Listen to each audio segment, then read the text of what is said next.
9000!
Welcome, Super Elite Warriors, to Final Forum, a podcast for the discussion of all things Dragon Ball. I am your host, Jelly, an elite recruiting member of the Frieza Force on a mission to find the best warriors from across the galaxy to join the greatest army of all time. And I am joined, as always, by my new recruit co-host. This is the Bekinney, and join us as we don't do what we normally do and instead watch a Gamera movie. Now, you blew it! Yes, it's October. It is what we call Dragon Ball-oween, and that is where, on our Dragon Ball podcast, we spend a month not talking about Dragon Ball. And the idea behind this was that, in case this is your first Dragon Ball-oween episode, or your first Final Forum episode, there's only so many times you can do scary Dragon Ball things. I think maybe twice would be probably my maximum number of times that I think you could do that. From there, the idea of doing Halloween content when you're more than a 2-year-long show gets very dicey. So our idea was Halloween is also costumes. So let's look at some of the times when Dragon Ball creators put on other costumes. It kind of works and makes sense, and then it gives us an opportunity to talk about things that we enjoy talking about aside from Dragon Ball, which we never, ever do on our show usually. Yeah, I think this is the first time anything kaiju has ever come up in our show. Brand new area of discussion for us that has never come up before. And today we're going to get into as Bekinney alluded to, a commentary track. This one is for the movie Gamera vs. Guiron. But before we do that, we have a new friend of the show, a new friend for one of us, a person I've known for, I don't know, at least 6 years. Long enough. Yeah. And I have not known them anywhere near that long. It is a friend of mine who you may know or may not. He is a composer for films and also the conductor for the Kaiju Crescendo concert that took place in 2019 in Chicago, which was you could find that on, I'm pretty sure that's on Amazon Prime if you want to go and check that out and hear some of his conducting work. It's actually on every major platform. Oh, there you go. Nice. And this is my friend Ron DeSantis. Welcome, John. Glad to be here. I'm sorry, Jelly and Bekinney. We are using our nicknames, and I will use my nickname. All my friends call me Johnny. You're welcome to call me Johnny too, or just John. But pleasure to be here and talk about this film, Gamera versus. Oh, I'm sorry. I don't want to bury the lead. I think I said it, didn't I? If I didn't, maybe we should say it now together. We should just say it. Yeah, we're 1, 2, 3. Gamera versus Guiron. We couldn't even get that together. That's, listen, you're the musical one. You should be having us on tempo here. Well, I did count you in. Yes. So unfortunately, I can't count very well. John also is a frequent guest on the Gen X podcast, where they talk about all manner of pop culture, usually relating it to being Gen Xers. And Gen X Lounge, which is funny because I'm not a Gen Xer. I'm at best a Zennial, and that's my good friend Brian Matashio's show, and I'm always happy to be on there with them. But it's typically go ahead. I was gonna say that's the generational gap I think I slide into as well.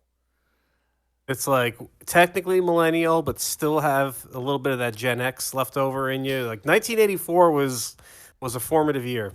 It's that I have a lot of the millennial psychology, but very few of the typical millennial problems, right? Like I got out of college without a whole lot of debt. I got a job right out of college. Those kinds of those are not typical millennial experiences, frankly. It's like Always Sunny in Philadelphia when you know how to live without money. You're old poor. Some people are new poor. Yes. If you get the reference. So yes, today, in fact, real quick, if you could, John, I don't know, or Johnny, I don't know your level of experience, love, distaste for Dragon Ball. Very briefly. Yeah. So about that, You would not be the first person to be on this show who doesn't watch Dragon Ball. I don't. It was just one of those things. But here's my dirty little secret. I was never the biggest anime fan. Not that I dislike it or anything, like because I love like works of art, like Miyazaki's movies and stuff like that. It was just one of those things where live action always appealed to me more in the Japanese realm than anime did. I am surrounded by Dragon Ball fans. In fact, my one buddy who I was hanging out with earlier on today after work, he's complete Dragon Ball fanatic, and so whereas I am just completely ignorant to it outside of just knowing who the characters are and knowing like if you say certain things to me, like I'll get it. Like no, I Dragon Ball was never really my thing. Yeah, no, that's fine. And that's well, if you want, I know a really good podcast where you can learn a lot about the show. Okay. It's not ours. That was gonna be my next question. Is it this one? No. But so yes, today we're going to get into this movie. It's called Gamera versus Guiron. And if you want to follow along at home, as is the tradition on our commentaries, we are not usually super screen specific, but we may make mention to, hey, I really like this part, or this visual is really cool, or this visual is really bad, because we're watching a Gamera movie after all. And so if you want to get synced up with us, there is a version of this called...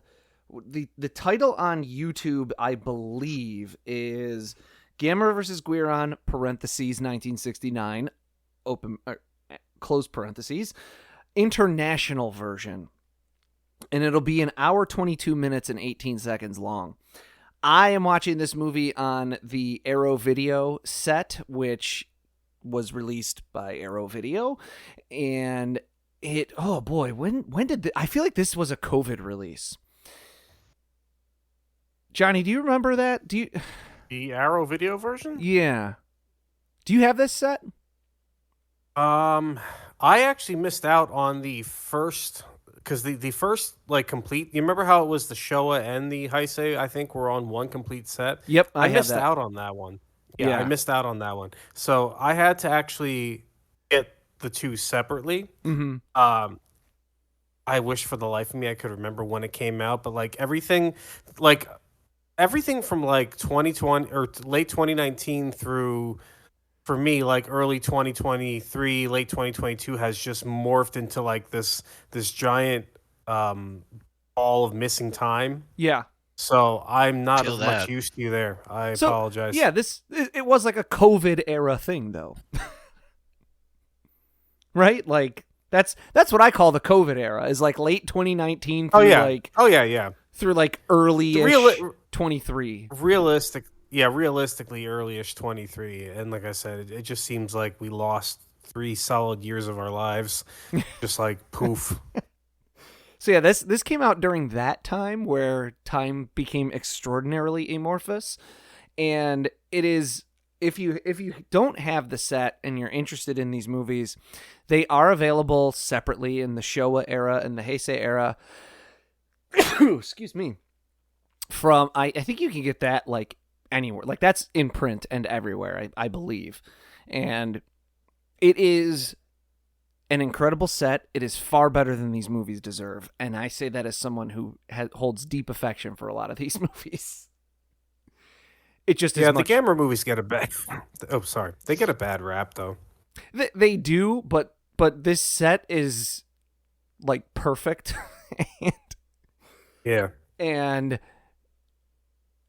I don't. There are very few movies in general that I think deserve a set as comprehensive and detailed as this set is. It's that good. It has basically, if you're into this, if you're into all those kinds of things, it has like every single version of these movies that you could possibly want, all the different dubs, all the different translations. It has commentary tracks for every single movie.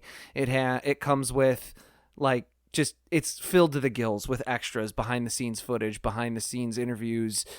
For the Heisei era stuff, it's got like press day releases and all kind. It's a fantastic set. I can't recommend it enough if you're into these movies. But that said, I will count us in. I'll say 3, 2, 1, go. On go, everyone cue up your movie to the 18-second mark if you're on the YouTube video, the 13-second mark if you're on the Arrow video.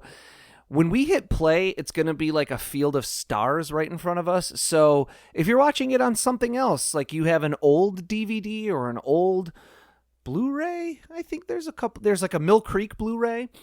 If you want to cue it up to like whenever the logos for whatever version you're watching end, basically, and you're going to hit play, it's going to be like a field of stars. That hopefully has given everyone a time to find the movie, cue it up, get themselves ready, get your controller, and if everyone on this call is ready, let's do it. All right. I will count us in, and we can get moving in 3, 2, 1, go. All right, we got our field of stars here. So, beautiful. Gamera versus Guiron, a.k.a. Gamera Tai Daikaiju Guiron, a.k.a. Gamera versus Giant Evil Beast Guiron, a.k.a. Attack of the Monsters, is a 1969 Japanese kaiju movie directed by Noriaki Yuasa. It is the 5th entry in the Gamera film series after the original Gamera, Gamera versus Baragon, or Barugon, Gamera versus Gauss, and most recently before this one was Gamera vs. Viras. The movie was released theatrically in Japan in 1969 and never released theatrically in the US, having premiered in 1969 on TV under the name Attack of the Monsters. And we've got our opening credits here going over some bubbling liquid. The film is written by Nissan Takahashi, produced by Hidemasa Nagata, released by Daiei, and scored by Shunsuke Kikuchi, which is the main reason we're recording this commentary, in case you didn't read the description of the show or anything like that. This is our Dragon Ball connection, and we'll be talking more about him later on. And it's also why I brought John on as a person with a musical ear and a composer and a conductor. I'm going to want him to speak to Kikuchi and his relationship to his music as well, assuming he has some, hopefully. The movie was made... if not, I know John's a big Gamera fan because he's a big Kaiju fan, so... Well, in this case, it's Shunsuke Kikuchi. Oh. According to the on-screen text that you had, credits. Yeah, the link that I have from YouTube. Kikuchi. It was Kikuchi, but that's not correct. Yes, it is Kikuchi. The movie was made for a paltry 20 million yen. Now, I calculated that, including 1969 exchange rate, and then I adjusted for inflation, and that would be about $500,000 today. So, not a whole lot for a studio film. That was nothing back then. No, it was Right, you're right. It was a paltry budget back then. The previous movie, Gamera vs. Virus, was intended to be Gamera's last, but it was so successful that Daiei pressured Yuasa to make 2 new Gamera movies every single year. He said that would be impossible and said no. But Daiei pushed, and they got him to agree to make another new one every year for the next few years until their financial situation became so dire in 1971 that Yuasa reported while making Gamera vs. Zigra, he did not know if they would be able to pay the crew for their work that day. I couldn't find any specific box office numbers, but I trust guys like Stuart Galbraith and John LeMay, and they report that the movie was yet another financial success, outperforming Toho's Godzilla's Revenge, aka All Monsters Attack, which is one of Toho's lowest grossing Godzilla movies, but would still put Gamera vs. Guiron in the range of around 300 million yen at the box office, or more than 10 times its budget. Not a huge take, right? If we're sort of converting everything, that'd be maybe like $8 million, but it can help keep a financially struggling company afloat for a while. For a very brief history of Gamera, as we're getting a very brief history of the universe here, and very inaccurate one, we could call Gamera a Godzilla knockoff. And to delve just slightly deeper, but just only very slightly, in the 60s, Daiei looked at their competitor Toho, mopping up money domestically and internationally with kaiju movies and sci-fi films left and right, and felt they were leaving money on the table by not even trying to compete with them. The spurious legend has it that Masaichi Nagata, who was the head of Daiei, was looking out a plane window and saw something that looked like a giant turtle, and thus commissioned Nissan Takahashi to write a script about a giant turtle. There's a bunch of variations on this story, some saying that he was looking at a mountain, some saying an island, some saying a cloud, few agreeing on the type of trip Nagata was making, and it leans so close to the actual inspiration point behind Godzilla that the story is likely fabricated, but it makes for a fun parallel to the franchise Gamera was attempting to ape. So for a brief tangent on the origin of Godzilla, Tomoyuki Tanaka conceived of the idea that would ultimately blossom into Godzilla while flying and looking out at the ocean and wondering, what if some giant unknown monster lay lurking underneath the surface? It was a inspiration of necessity because he had another movie fall through on him, but that's kind of where that Godzilla comes from, and so that's where this then story about Gamera comes from, which is spurious at best. Fun anecdote about Masaichi Nagata. Though Daiei produced Rashomon, now seen as one of Japan's most important films of all time, if not one of cinema's most important films, Nagata was not a fan of it and only ended up submitting it to international film festivals and markets because a Hollywood producer picked on him, asking, "Oh, they make movies in Japan too?" And he just wanted to shove it in his face that yes, they make movies in Japan, and now we have one of the most important pieces of Japanese cinema ever. This movie stars so close to nobody that we could probably just say nobody, but for the sake of filling out an 80-minute commentary, the actress who plays Kuniko is Yuko Hamada and was a working actress as far back as 1959. She has a couple notable credits to her name, including Zatoichi the Outlaw from the Zatoichi Blind Swordsman series, Snake Girl and the Silver-Haired Witch, which is a fun Yuasa-directed horror flick, and the Lone Wolf and Cub TV series. A quick fun fact about Snake Girl and the Silver-Haired Witch. A moment ago, I mentioned Daiei wanted 2 new Gamera movies per year, and Yuasa pushed back. Snake Girl and the Silver-Haired Witch was a concession he made to Daiei, releasing it the same year as Gamera vs. Guiron, and on a double feature with a movie called 100 Monsters, or I believe, I forget what the Japanese name for it is, but it's one of Daiei's yokai movies.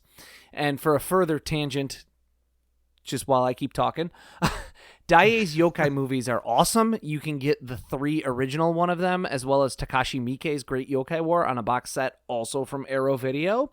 And then the spiritual sequel to the Great Yokai War, which is Great Yokai War Guardians from SRS Video. I'd highly recommend all 5 of those movies. Johnny, I don't know anything to add on those, because I know I hope you've seen them as a tokusatsu fan.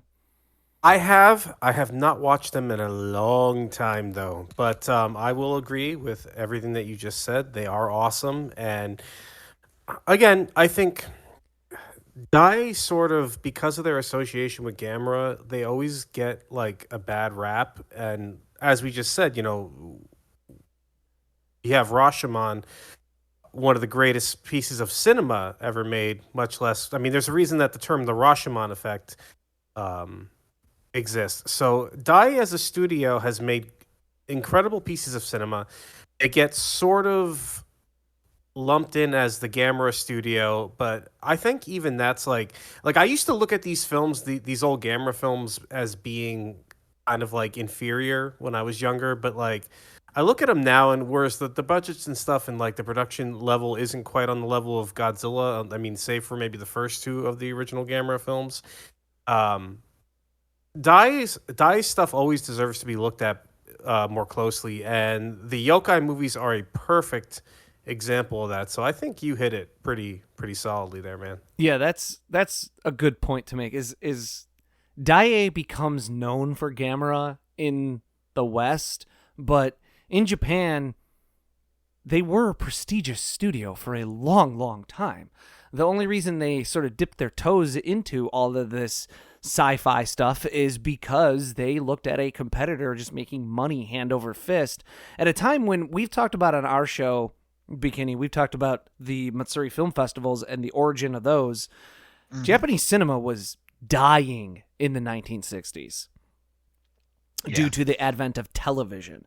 And so this is a company that is used to making kind of prestige Jidaigeki or samurai era films that just is flailing and looking for money, and they find their cash cow with Gamera, which allows them to still make high quality other movies. I have more notes on the cast, but right here we've got Kachan, or if you're an MST3K fan, Corn Job. This police officer has a long list of credits, most notably as the character Takeo Akiyama in 34 Red Dead Wagon movies, which is a weird series of TV films that's been running since 1992 that I couldn't find much information on. And Kan Omura plays Kanchan so well that this is the character he'd play in pretty much everything. Screenwriters would write a character specifically for this guy and let him just do what he does in this movie. Stepping back a bit, if you remember in that opening scene where I sort of took a little pot shot at the history of the universe, Eiji Funakoshi, excuse my pronunciation, plays Dr. Shiga and was Dr. Hidaka in the first Gamera movie. He was considered a top Daiei leading man in the 1950s, and as he got older, he became more of a character actor, almost literally hopping from set to set in the studio and filming little character bit parts here and there. They'd be like, hey, we need you on the set of the Gamera movie, and he'd like throw on a white lab coat and go film a little part for Gamera, and then they'd be like, oh, and we also need you to, play the austere man in the background of this current samurai show that we're producing, and he'd go and put on a samurai costume and go sit in the background of something. He would just kind of help them out wherever they needed it. And what a nice guy. What's that? I said, what a nice guy. Oh, yeah.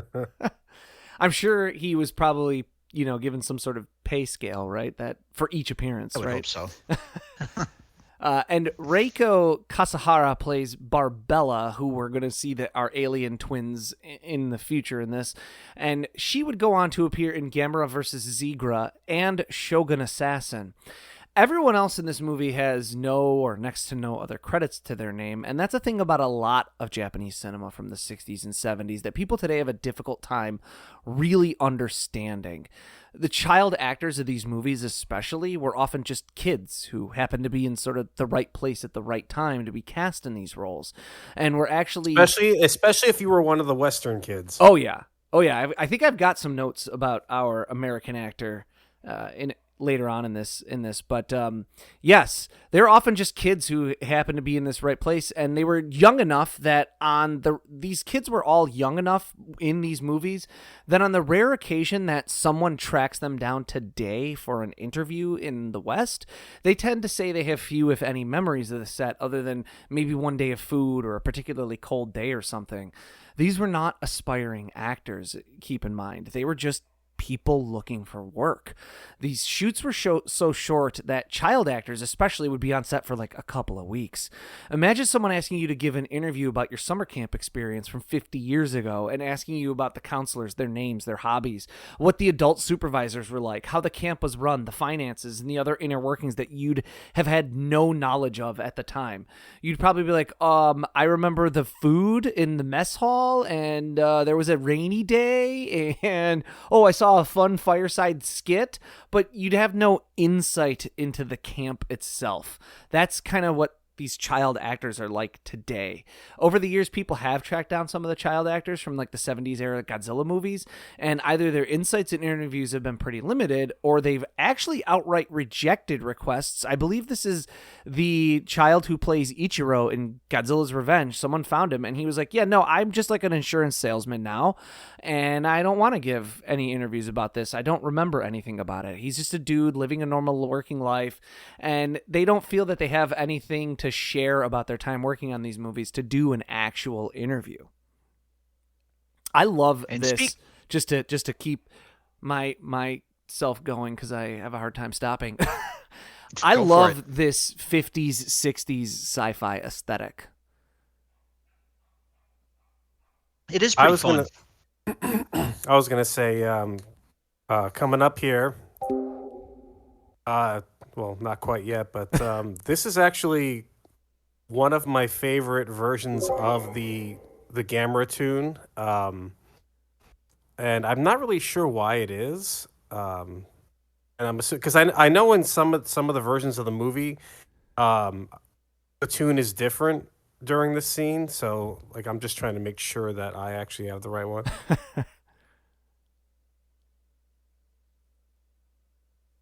Oh, the one, if you're watching the YouTube link, it's a different version than the one that was like shown in the Sandy Frank version. I actually love that version of the tune so much. And there's something about like there's like the way like the organ is played in it and stuff like that.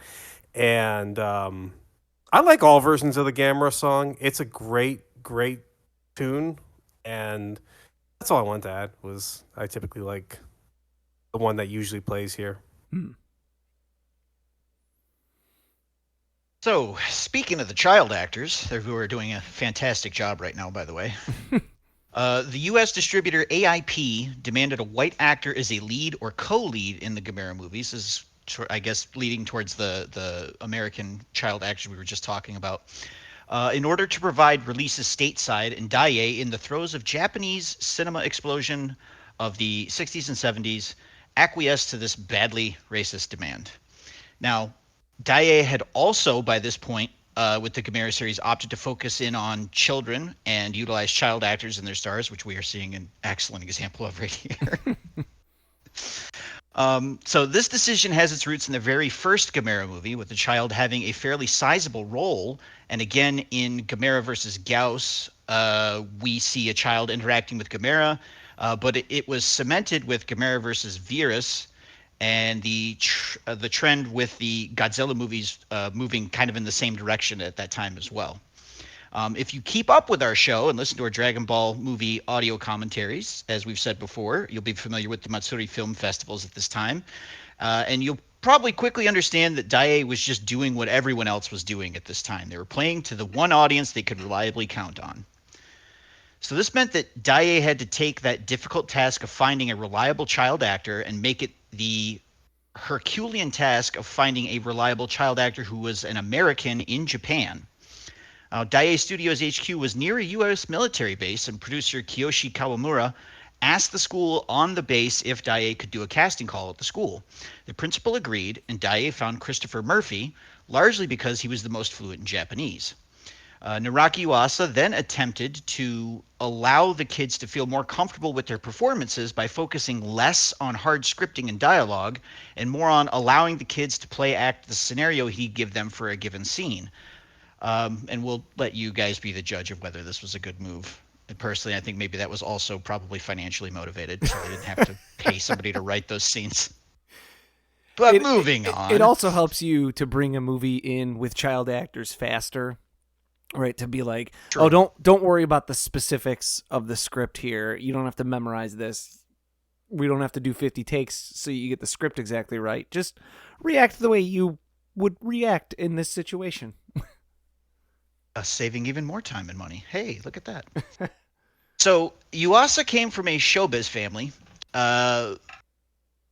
Though many of his relatives were working actors, including his father. He even started as a child actor before deciding acting wasn't his thing, which was a revelation that he came to after observing his own father's many dalliances with other women. He also noted that every actor he knew personally was a philanderer, and he came to the conclusion that actors were simply amoral people without scruples, and this was objectionable to him. He didn't want to be like that. Apparently, the notion that he could be an actor and monogamous just never really, I guess, appealed to him for some reason. Which I guess kind of provides some insight along with like the types of films that he liked to make into his general personality. So to not tiptoe around things for our listeners who may not be well versed in Gamera cinema, like me, these early Gamera movies directed by Yuasa are also all extremely childish, and Yuasa was deeply committed to this aesthetic. He said about Gamera, it's the children, after all, who say they watch Gamera films, not adults. For me, Gamera just bubbles over and flows straight out of my heart, end quote. And would even go on to be openly critical of the Gamera trilogy of the 1990s, directed by Shunsuke Kikuchi. These movies were an attempt to make the franchise more respectable and legitimize the character, and a great many kaiju fans will tell you they are among their favorite and the very best kaiju movies ever made. Like me. But Yuasa felt differently. And Yuasa would disagree, saying, quote, they are movies for older fans of monster films rather than children. I prefer them to be children's movies. The films are too dramatic. They're just Gamera movies, not art films, end quote. I would have to be like, no, sir, Gamera 3 is as close to art as you can get. Which is funny because I was fortunate enough to be one of the people who went to the North American premiere of that in 1999 at when G-Fest 99 was going on, and Yuasa was in attendance. He was at the Egyptian Theater for that. Awesome. Right, so yeah, it seems like he had his own opinions, but he didn't want to be like inflammatory, like negative. He wasn't trying to yuck people's yum, more just kind of give his opinion, right? Yes. So yeah, hopefully you can kind of get a feel for the kind of man we're talking about here. He was a younger man, both in comparison to his contemporaries and in spirit. Just to quickly compare, Yuasa was 8 years old when Japan bombed Pearl Harbor and only 12 when Hiroshima was bombed in World War II. So by contrast, Ishiro Honda, director of many of the Godzilla movies, especially the early ones with more biting satire and deeper messaging, had seen active combat in World War II and even kept an unexploded shell that landed next to him on his desk. These are men with vastly different viewpoints and goals when it comes to making a Japanese monster movie, and of what it means to be a man in general. Yuasa grew up seeing his father and other actors flip from one woman to the next and seeing his own country, and therefore most of its adults, go from spouting pro-war propaganda and nationalistic speeches to suddenly being the anti-war peace lovers, and basically comes to the conclusion that adults are hypocrites, and to be an adult is to have no real convictions. He wants to remain childlike in nature because he believes that only children have actual opinions and actual beliefs. He even said he wished to remain childlike at heart and hoped that the sentiment would shine through in his movies as well. Mission success there. I would think so. I have seen this one before, so I'm not going totally blind to this one. And I do love a lot of the stuff in this movie. And childlike, I think, is a great way to describe it. I would agree with that wholeheartedly. And yet, for as childlike as it can be, these movies were gruesome. As we'll see coming up here, as Guiron makes short work of Space Gauss. But so Yuasa had such a deep mistrust of adults that even as he became one, He didn't trust the things his superiors would tell him. When he first started working for Daiei, he applied to be a director, which in those days meant that you had started as an assistant director. And it was basically paid on the job training to become a studio director so that the studio expected that it was all you were going to do for them, basically.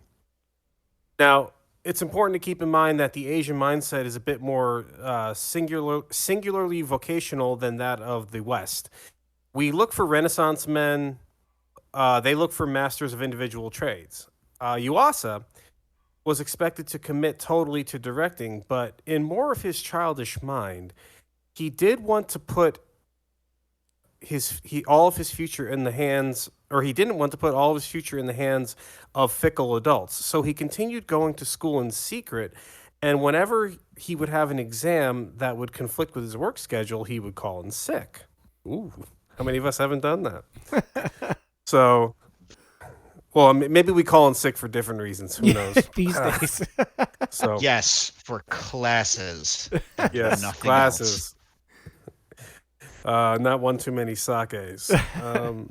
So, among his earliest credits is as a special effects director on the movie Warning in Space from 1956. And that one's notable for being the first Japanese sci-fi movie to be filmed in color, and Yuasa even appears briefly as an extra. When it came time for Yuasa to be given the duties as the main director of a movie, he was scheduled to be on a monster movie called The Giant Horde Beast Nezura. This was a movie that was supposed to be about giant rats taking over the Earth, but it was canceled and abandoned during pre-production.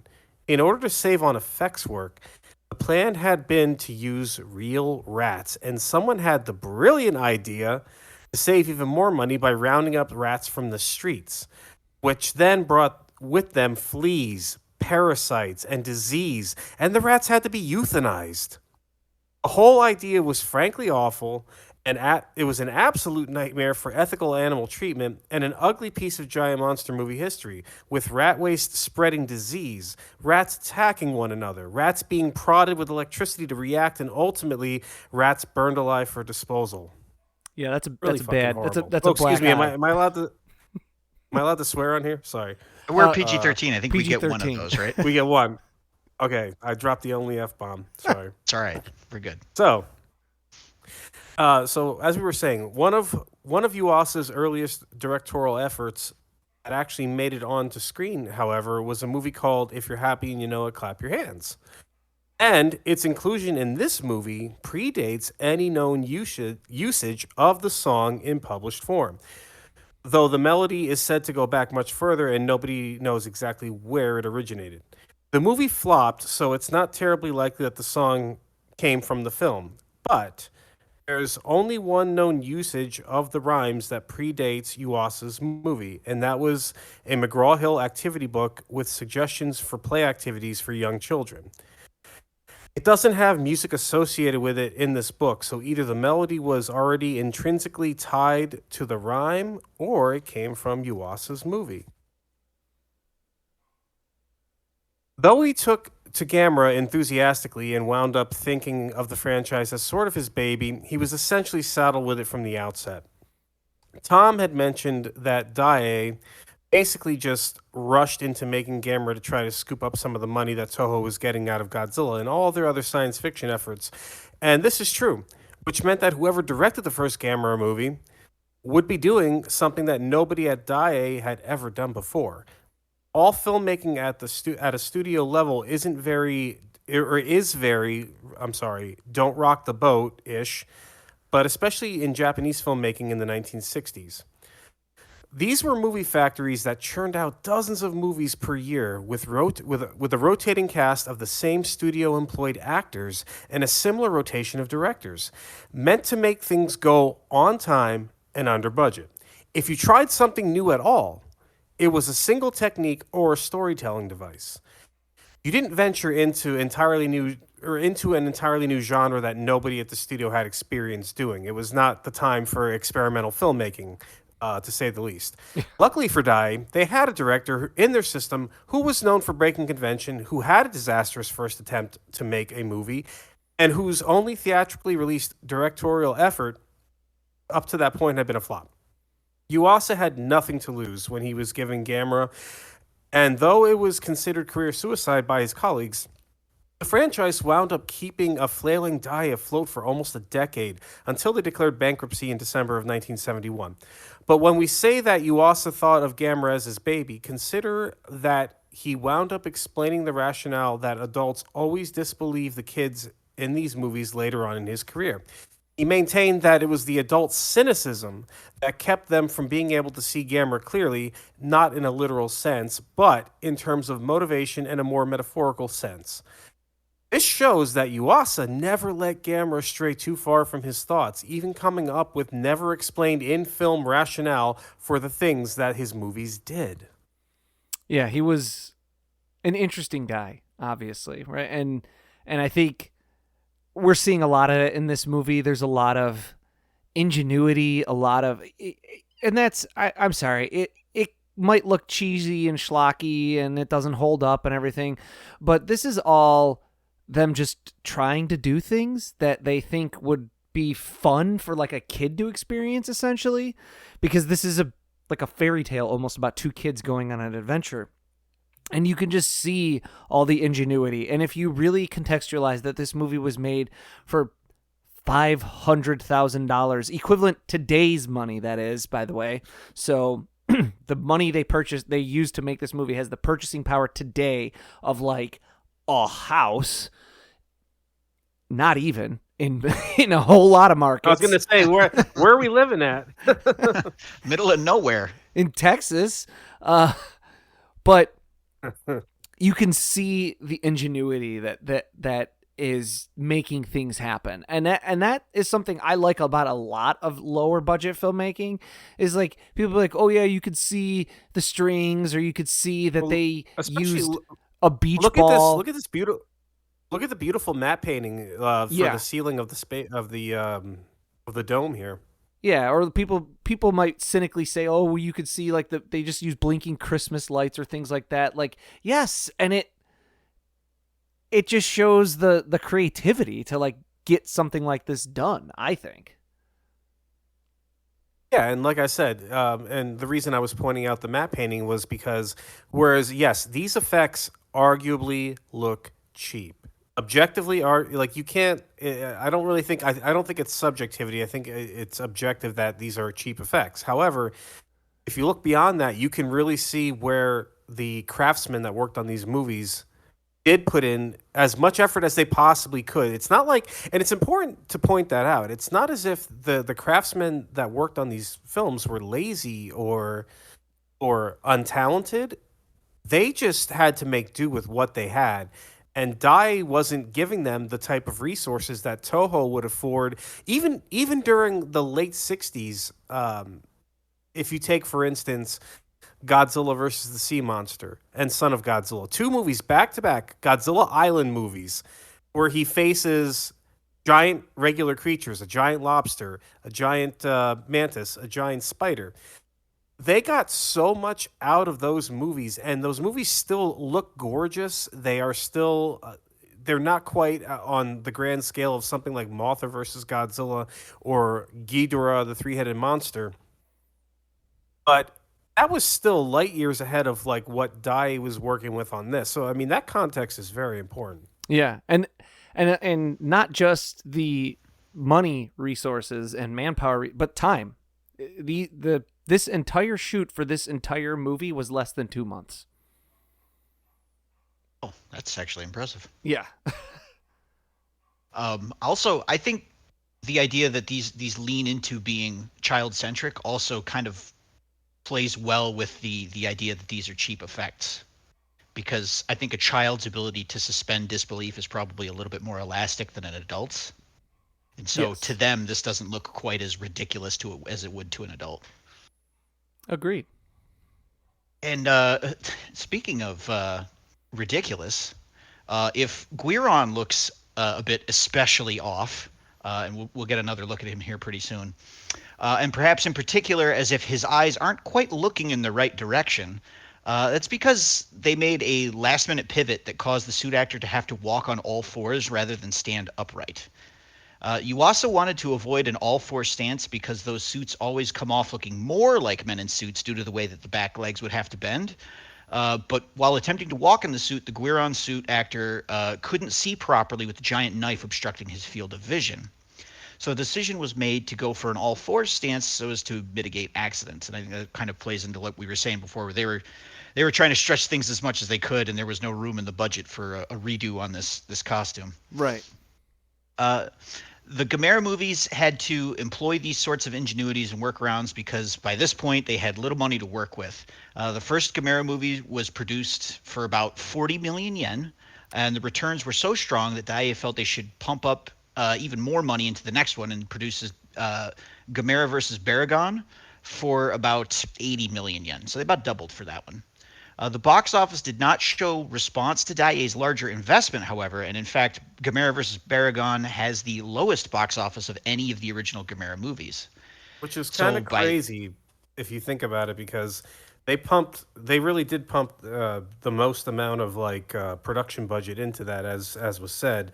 And funny enough, just as a side tangent, like Gamera versus Barugan was not a film that I appreciated as much until I got older and really looked at the production value of that movie.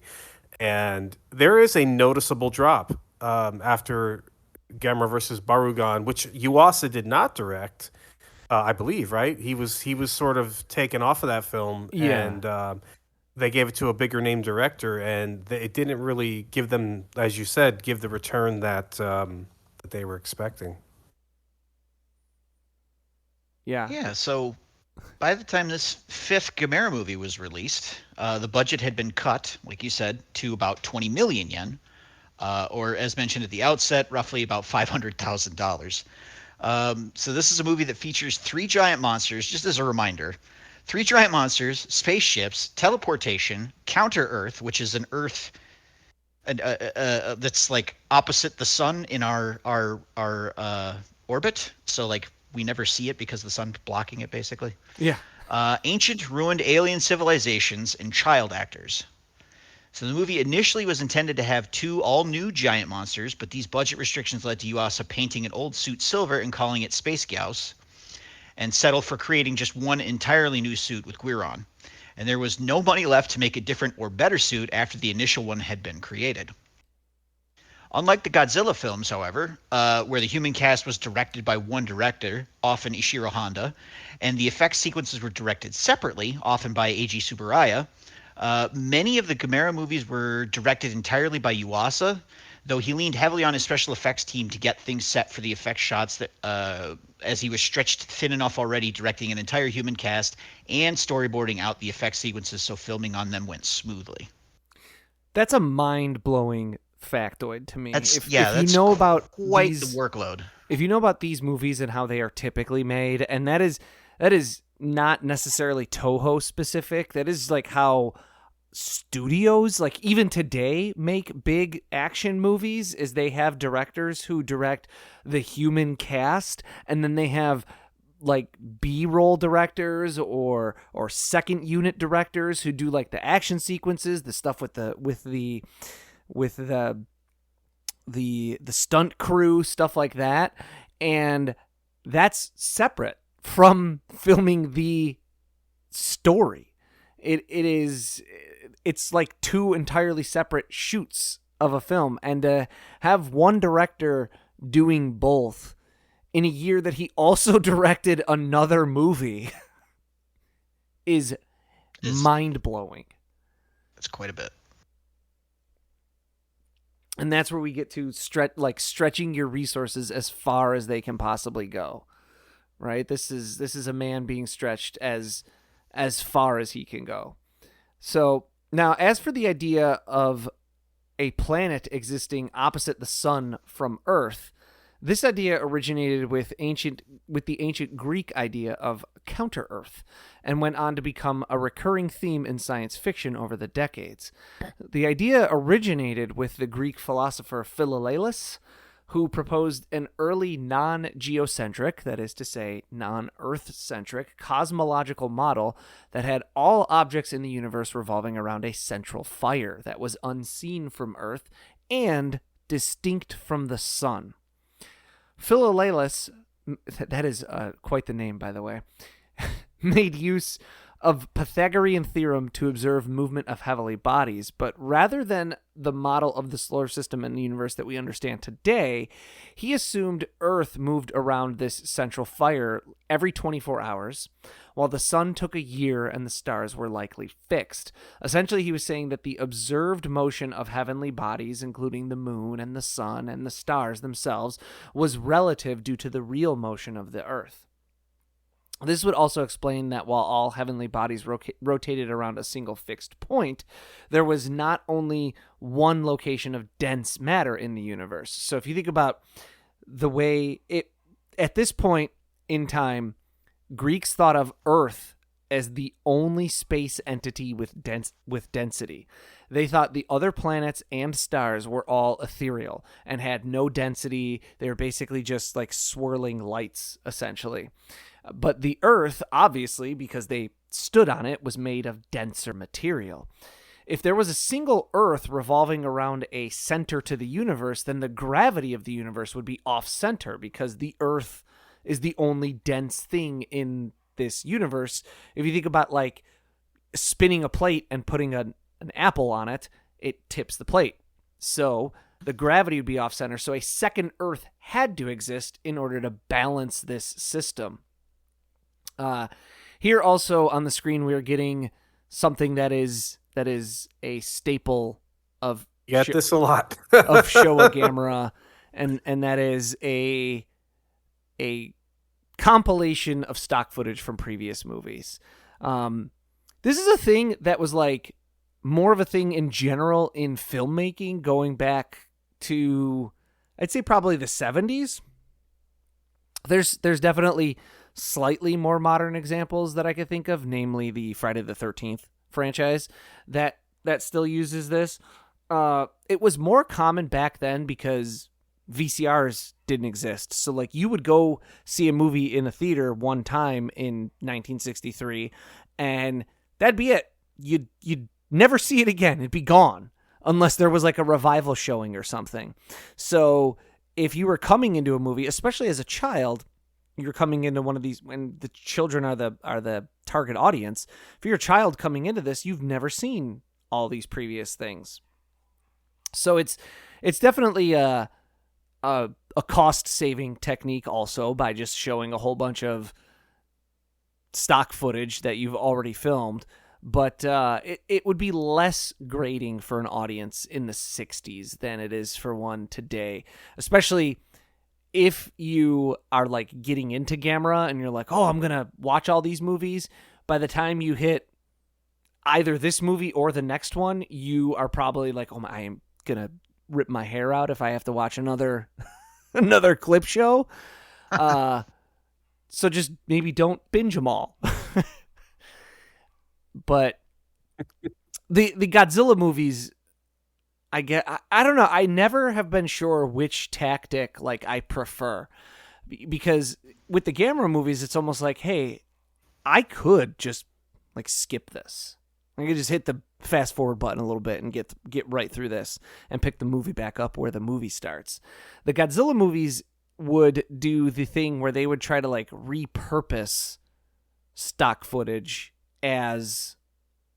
I was going to say the use was much different, and I was going to point out that exact thing. Like, even in Godzilla's Revenge, like the boys, Ichiro's dreaming of scenes from Godzilla movies that he saw, in his formative years as a child, which is his escape. I mean, that's probably the closest that we get to the use in the Gamera films. But yeah. Especially going into the 70s films, they was just recycling footage and trying to pass it off like it was part of the narrative structure of the current film. Yeah, it was a completely different philosophy. I don't have a preference, I guess I would say. It seems a little more difficult on the editors, the way Toho tried to do it, right? Well, yeah, there was a lot of flip-flopping of scenes, a lot of like color grading and stuff like that. Especially like in Godzilla versus Gigan, like all the stuff with Ghidorah when they would they would bring in the 64 footage because all that stuff takes place in the daytime. You notice like they tint it as much as they possibly can to try to go day for night with it. Yeah. And it doesn't work. No. It just doesn't work. There's also like just to mention Godzilla's Revenge again. It's something that I didn't notice when I used to watch the movie as a kid, but coming to it as an adult, I notice more. There's a lot of like matte overlays in that movie for various sequences, like the scenes from Son of Godzilla where Godzilla fights Kumonga or Spiga, the giant spider. If you really pay attention, there's like a boulder that like almost seems like it's floating in Godzilla's Revenge. It's covering Minya, who is currently like laying on the ground in those sequences. In Godzilla's Revenge, when he fights against the fighter jets, that was a sequence taken from Godzilla versus the Sea Monster. There's like palm trees matte painted into the foreground to try and make it look like it's still on the same island. So decisions like that made things a lot more difficult in like post-production. Back to our Philolelan model of the universe. Aristotle was the first to poke holes in this idea, saying it was a fabrication of Pythagorean disciples in an attempt to increase the number of heavenly bodies to 10. Keep in mind, at this time, the Greeks would have considered the heavenly bodies to be the Sun, Mercury, Venus, Earth, the Moon, Mars, Jupiter, Saturn. That's 8. And then in the Philolelan model, the central fire and counter-Earth. So that would get you up to 10. Pythagoreans were mocked by Aristotle as they thought of 10 as a perfect number, and the Philolelan model was seen as a flimsy way to explain things such as eclipses without acknowledging that the Earth revolves around the sun. By the 16th century, with wide adoption of the heliocentric model of the solar system, the idea of counter-Earth began to diminish, and as more advanced understandings of how a counter-Earth's gravity would affect other planets, comets, and eventually man-made probes, along with an actual NASA mission, or several actual NASA missions that would have come across such a planet, including, this should be like the final nail in the coffin, a 2007 mission that launched a pair of probes in opposing directions from the Earth. All but the most ardent conspiracy theorists now reject the idea of a counter-Earth. And I don't know. Like the flat Earth thing is still around for some reason. And I was going to say, you said it was the final nail in the coffin, but then there's still people that still think that there's an counter Earth. There's not many of them, but they still exist. I was going to say there's probably less counter Earthers than there are flat Earthers. Yes. True, but that number's not 0. Oh, correct. But the idea has maintained a foothold in science fiction as a fun what if. It's often used for satire, first appearing in the 1800s and still being used to this day, most often in comics. You'll see like there's definitely tons of like I think Marvel and DC both do this. In fact, is Bizarro from Counter-Earth? Bizarro's from his own world. Bizarro. Yeah, world. I was going to say I think he's from. Is Bizarro World Counter Earth? Is it on the opposite side of the sun, or is it a different dimension? I do believe it really depends on. I mean, there've been countless, and this is me as a Superman fan. There have been like countless interpretations of like what Bizarro World is. So at least is one it of supposed them to be Counter Earth? I would have to think so. I really should know this off the top of my head, and I don't, so I'm useless. But I really couldn't say for sure if that's what they were going for, but it wouldn't surprise me. It's important to remember that like the creators, the people who made these characters, especially in the 60s, like when Batman and Superman were like, I mean, let's rewind it. Comic books have always been for kids. Oh yeah. And the serious subject matter of them may be adult, but like the expectations of what kids were able to handle back then versus now are different. So like, Batman snapping a thug's neck. Oh, that's just because kids knew it's pretend, like Batman's parents being shot, that kind of makes him into the Batman. No, that's not too much for kids. That's not too dark. That's not too traumatizing. So comic books have always been for kids, and where the hell was I going with this? Anyway, Just that they use like childish concepts, I guess, would be sort of the, like, yes, we've known there hasn't been a Counter Earth for centuries, but it's like a fun. What yes, if. thank you. That's where I was going with it. Just very quickly. Thank you for reminding me. So, like, despite the childish nature of comic books and comic book characters, the creators always managed to talk about real and relevant things in it. And in the DC world, it was, like allegories for, like obviously famously Superman is an allegory for the story of Moses and or Jesus, depending on how much they want to lean one way or the other. So what I'm saying is it wouldn't surprise me at all if the concept of Bizarro World did have its roots in this idea of Counter Earth. I just couldn't tell you off the top of my head for sure if that is the case. Right. Now, this is the first collaboration between Noriaki Yuasa and Shunsuke Kikuchi, the composer for all of the music in this movie except for the Gamera theme, which was crafted by Kenjiro Hirose. Kikuchi and Yuasa formed a bond over this movie and became lifelong friends, with Kikuchi working on every Yuasa movie moving forward, which included mostly Gamera movies, but a good amount of television as well, including Denjin Zabogar and Iron King, or Zaborger? Denjin Zaborger? I don't know that one. I recognize the name, but I've never had need to say it out loud. And Iron King. And so this is the time. We've been putting this off for almost 5 years, but it's finally high time that we talk at least a little bit about Shunsuke Kikuchi, the aforementioned composer of this movie, the main reason we decided to look at this movie specifically, and of course, the composer of the Japanese score for Dragon Ball. That's correct. So Kikuchi was born in 1931 in northern Japan in the Aomori Prefecture as the eldest son of a fisherman. Now, here's why that's important.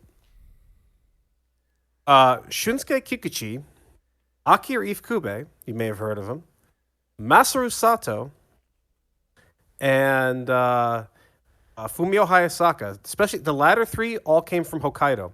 So I don't know what it is about northern Japan that just fosters really, really great composers, but it is pretty awesome, just as an aside, that Kikuchi is from northern Japan. So he graduated from a technical school specializing in mechanics and then attended Nihon University College of Art. After graduating college, he apprenticed under Tadashi Kinoshita, the brother of Keisuke Kinoshita. Keisuke was a director who directed nearly 30 films in his life, as well as a stint on television, being known for his films having a sense of sentimentality and beauty with experimentation in technique and subject matter. Tadashi Kinoshita was composer for many of his brother's movies, and Shunsuke Kikuchi studied under Kinoshita in the hopes of becoming a film composer himself. Unlike some other notable composers such as Akira Ifukube, Ennio Morricone, John Williams, and Jerry Goldsmith, Kikuchi never produced any classical pieces unto themselves or any symphonies. As far as we could find, he never had any desire to or aspirations for anything other than film and television work. It seems like he always wanted his creative output to be tied to a visual medium.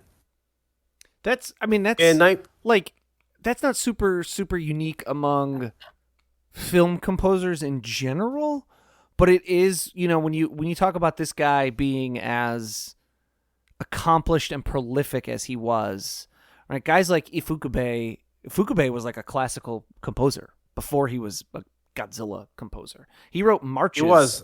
He wrote marches for the Japanese army. And not only, indeed, he famous of which being Kishimai, which I had the great honor of conducting in 2015. And Ifukube always considered himself a classical composer first and foremost. However, it is important to point out that while that was his love, he very much loved scoring monster movies, and as he should have. They gave him an opportunity to do a lot of stuff, a lot of cool musical devices he could use, and it made him a very, very rich man. Right. Well, and Can't complain about John that. Williams has been critical of like film composition. Like that was like a recent thing. I want to say it was maybe like 2 months ago, maybe less, where John Williams was like, I think it was a little less here. Like film score is garbage. Like, I think context is important there. Because John Williams, again, like Ifukube himself, is an admirer of the master classical artist. So I think people sort of took that a little bit more.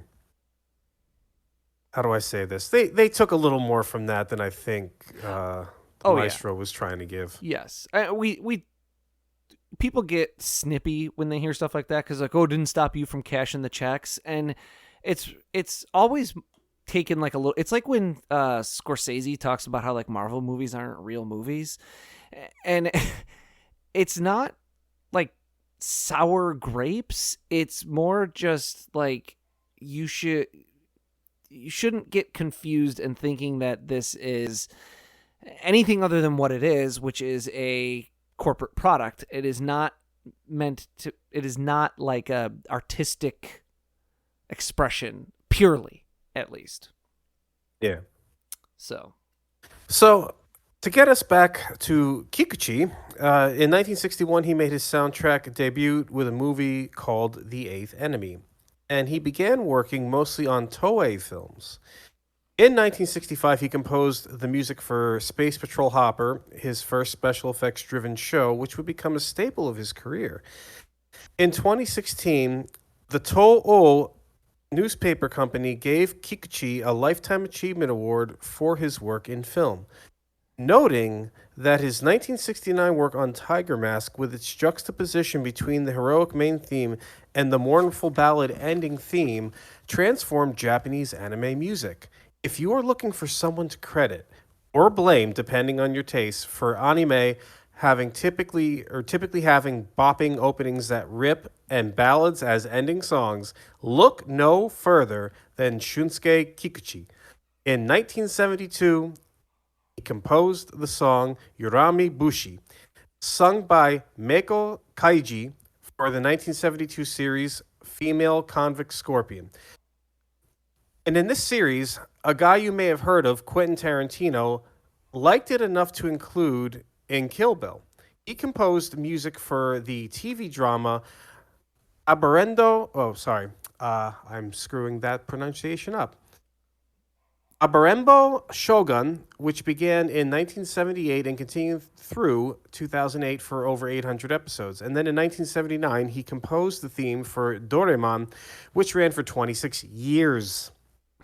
Among other massive hits to which he scored, these two led to an industry feeling that if Kikuchi was in charge of the music on something, the show would be a hit. He is known for up-tempo opening themes, such as some that we've already mentioned, in addition to Kamen Rider and Dragon Ball, and then also slower background music, bringing an air of nostalgia. Kikuchi was unique in that he would often use different melodies for musical inserts to opening themes in between vocal parts, sometimes using multiple different melodies in the same opening. And uniquely among composers, he would often insist that if he were composing the music for something with vocal tracking, that the lyrics be written first.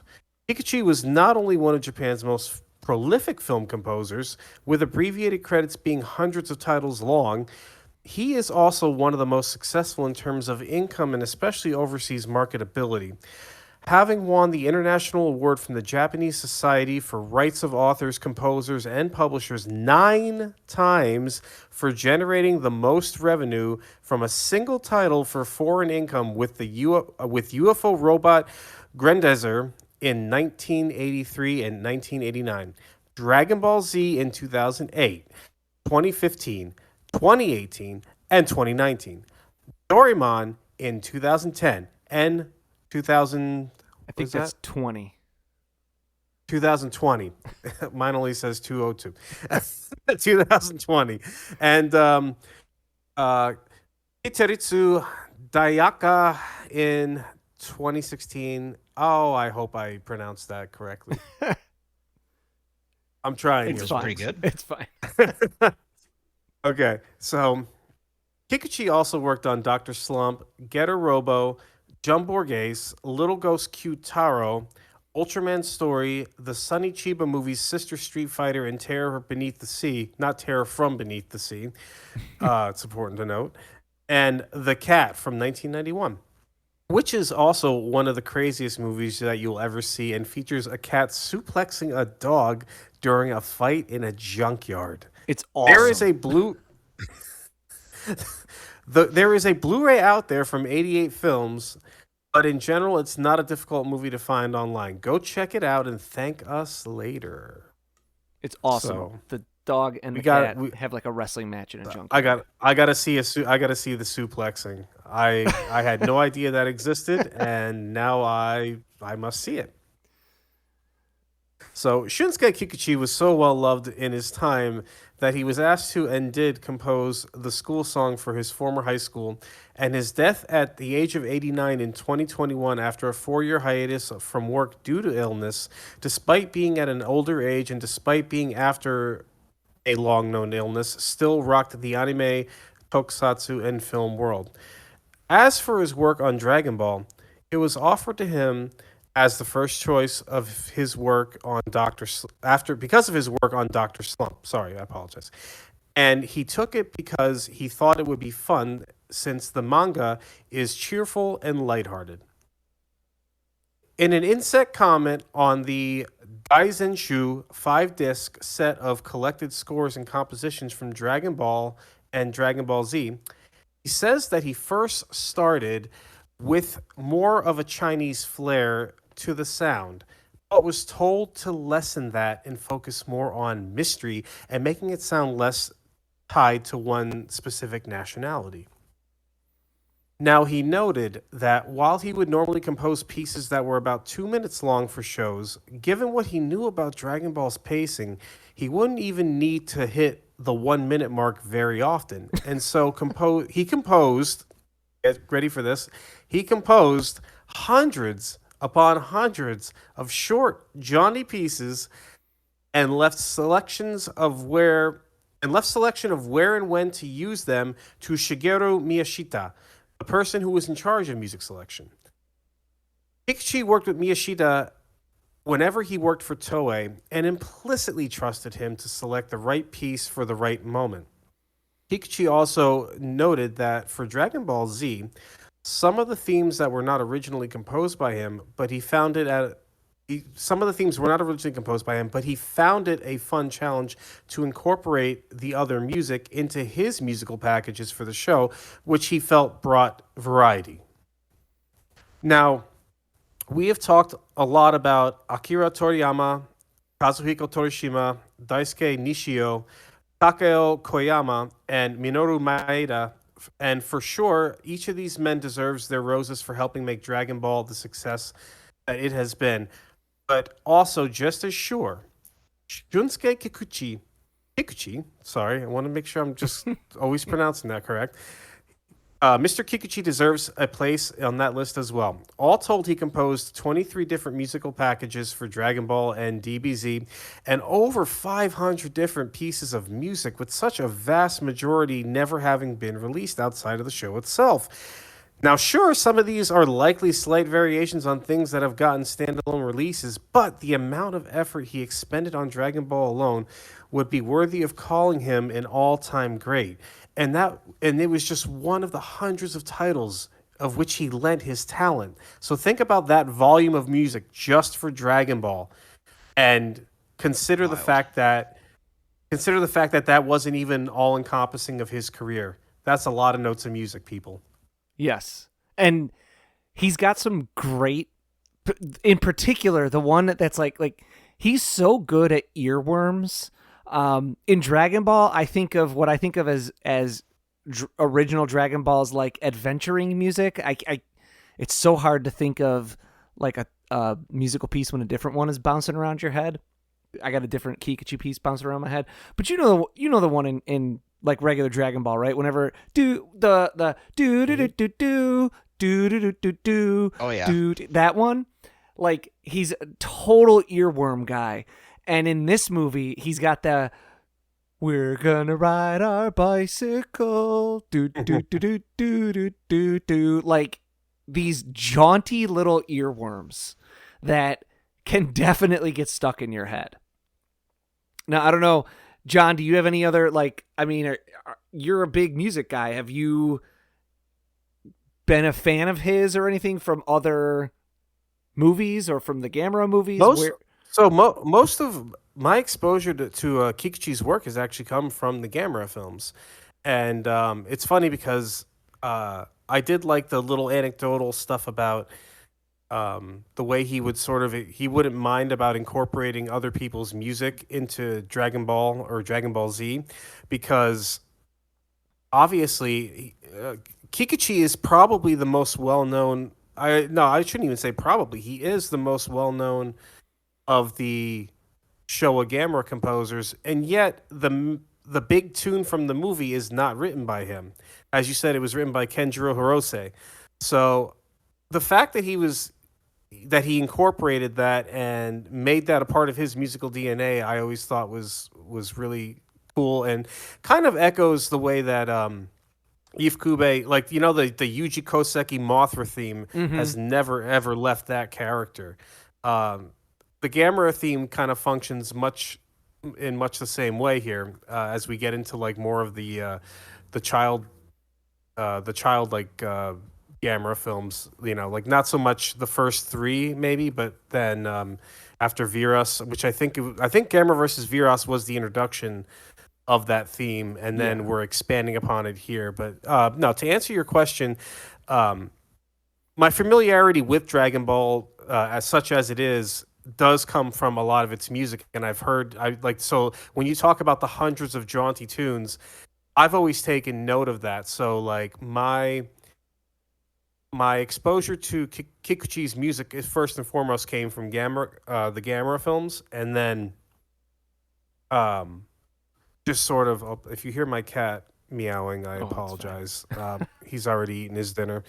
He's just a scammer. So so that's kind of where I became a fan of Shunsuke Kikuchi.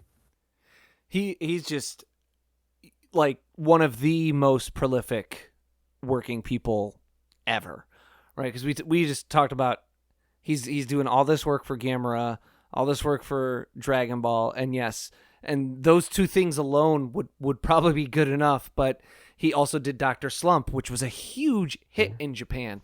He also did a bunch of Kamen Rider, also big in Japan. Like Kamen Rider is huge.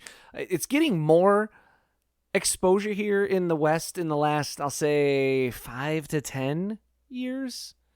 But Kamen Rider is it's pretty big. Like if you go to Toei Studio Park in Japan, they have a whole hall of Kamen Rider designs and things. So, I mean, this is a sound that everyone in Japan knows really, really well. And like I said, I really like Kikuchi for things like this, for like Gamera movies, for early Dragon Ball, for stuff that has that like very childlike sense of wonder. And it's funny that the notes and everything, and that the even the awards he was given would call out that he makes you feel nostalgic via his music. Like, yes, it's got that that old school kind of childlike happy vibe to it, like very often. I really dig his sensibility with that a lot. So now, I would have to agree. If you've watched this movie, or any other Gamera movie, or almost any other kaiju films or television of the era, except perhaps for the Godzilla films, which are noticeably a bit more tame, you've probably noticed things like spouts of blood, chopped up monsters, spurts of gore, children being gravely endangered. Earlier in this movie, they shave a kid's head and are about to slice it open and eat his brains. And you might have thought, this is for kids? And we've made that joke already here, and I'll admit that I've stooped to that for a joke here or there, but consider that these movies and shows and stories were thought of not just as children's movies, but as fairy tales. Now, you might be thinking, Jelly, I know they're fairy tales. They're for kids, but are they? Or maybe a better question is, then what is it about these that makes you think they're less for kids than those fairy tales? In Red Riding Hood, the wolf actually eats Granny and Red, and the huntsman has to cut open the wolf and pull the still two living ladies from its stomach. In Goldilocks and the Three Bears, the bears eat Goldie when they find her in their bed. That is how that story ends normally. Hansel and Gretel features a graphic burning of the witch. Cinderella sees the stepsisters cut off their toes to try to fit into the slippers. And these stories often feature parents leaving children to die because they can't afford to take care of them anymore. So which of those things sounds more or less for children than monsters getting chopped up and purple blood shooting out? Like, man, we had it good growing up. We really did. Also, on the subject of Cinderella, from this year, movie called The Ugly Stepsister, a very body horror driven version of the telling of Cinderella from the point of view of one of the stepsisters. My favorite moment of the movie right here.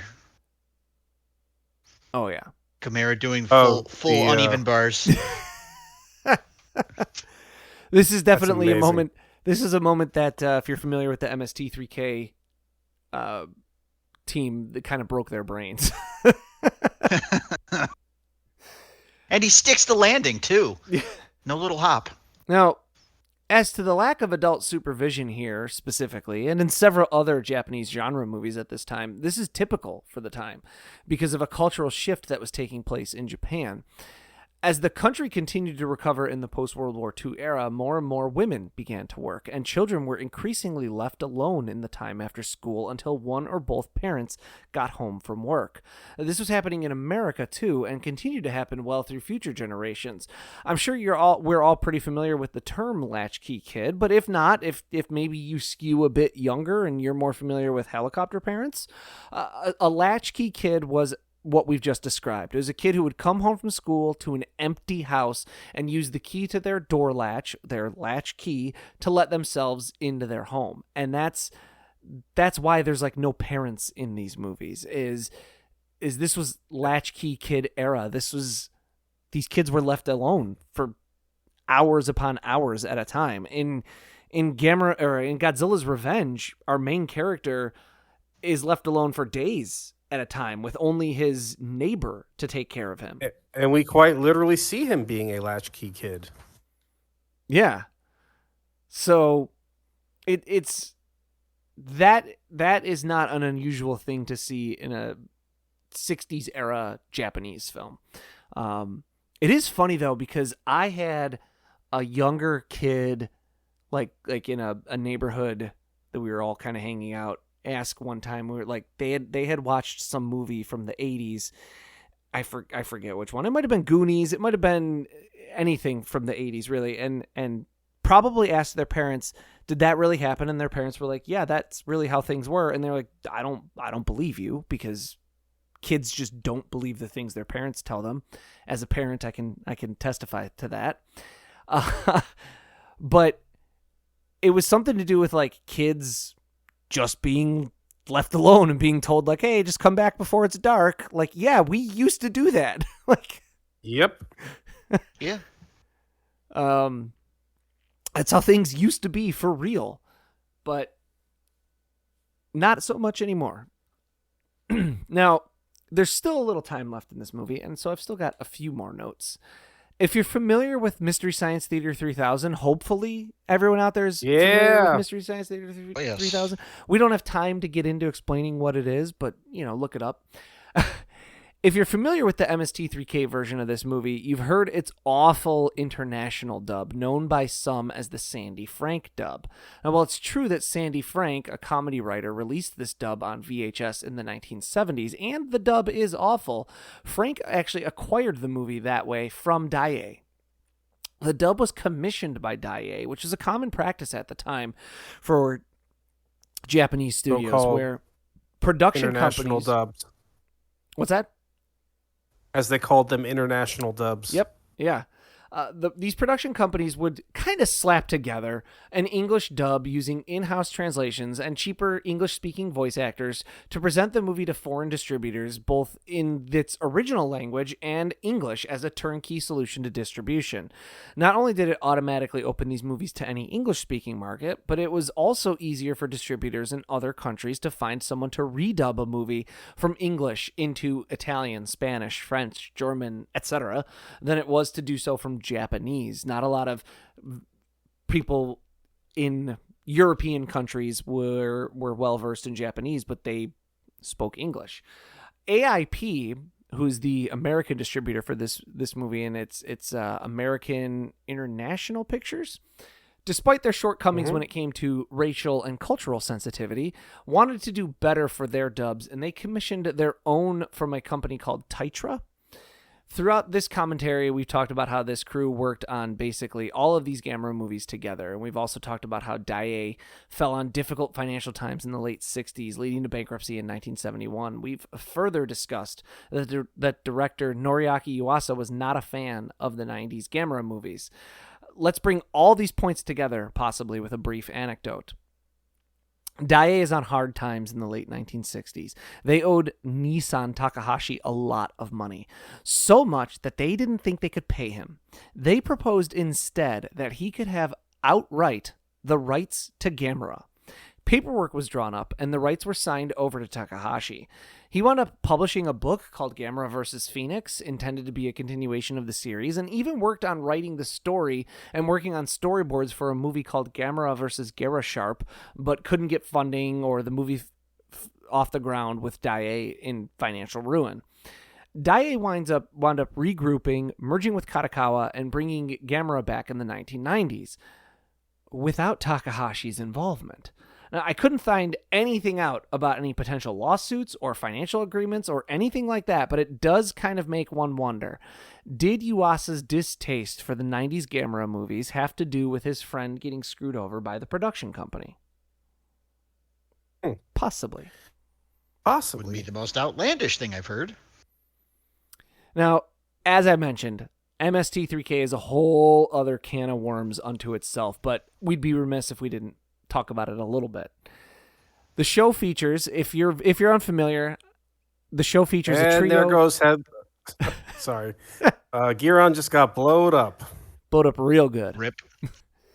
The show features a trio of snarky commentators lampooning and commenting on a movie in real time, making jokes and wisecracks about what are generally poorer quality movies. Again, that's a whole other can of worms, but while MST3K ostensibly existed to make fun of these movies, many MST3K episodes are the first time some of these movies were seen at all by American audiences. According to the creators, the jokes always came from a place of genuine love, and it's due to the show that some of these movies were later given high-quality restorations. So ultimately, whether you like the show or not, its impact on the film world has been mostly positive. And I'll say, like, notoriously or infamously, like, what's considered maybe the worst movie that MST3K ever did, Manos, the Hands of Fate, has like a beautiful restored Blu-ray that's from like Shout Factory. So I own it.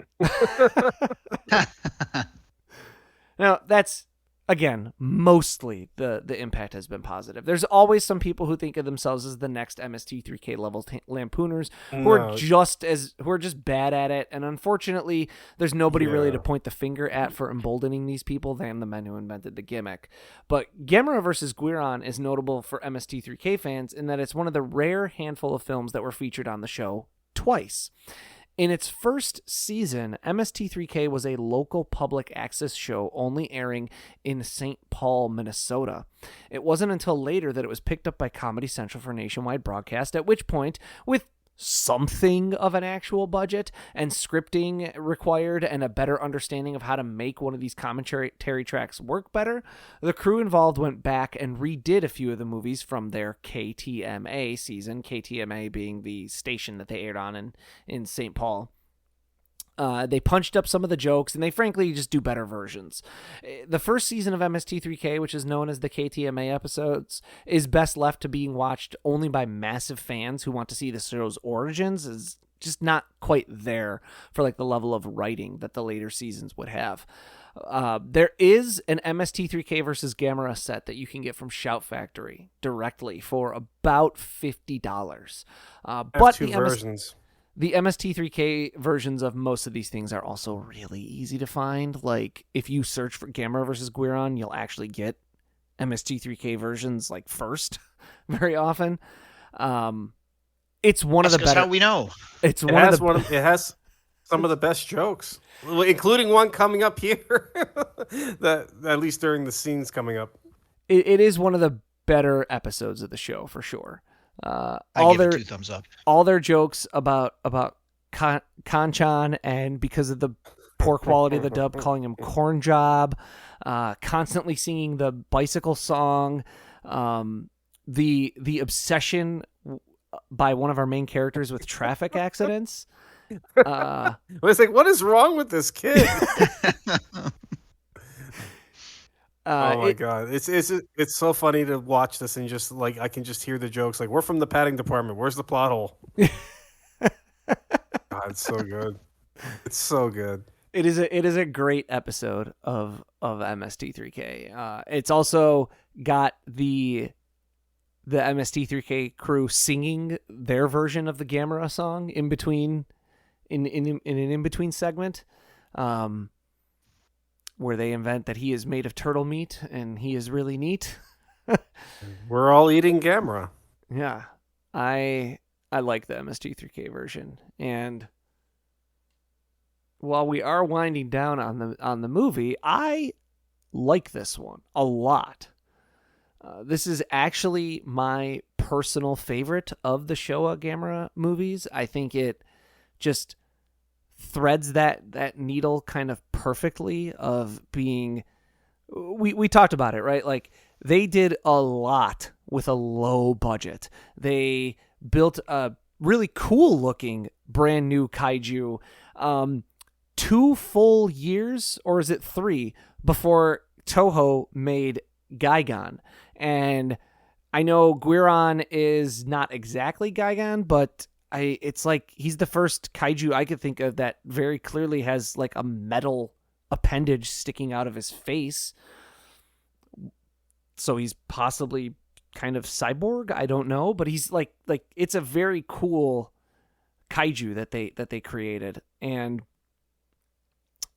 I also think it then has a lot of the unintentional stuff that I get a laugh out of. And I think of that personally as being like lovingly, like I lovingly like that this kid gets his head shaved for a movie and probably not what he was signing up for.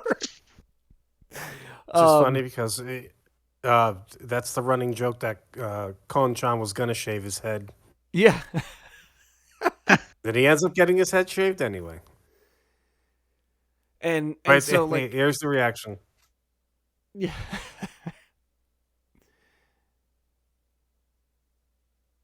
So I think it's like, it's that perfect kind of mix for me of trying and coming up short and actually being good. It's that delightful mix of genuine enjoyment and ironic enjoyment that makes it my personal favorite of the Showa Gamera movies. I won't say the best. I think, like Johnny mentioned, that Barugan is probably the best one, and the improvement in production quality on that one compared to all of the other Showa Gamera movies is significant.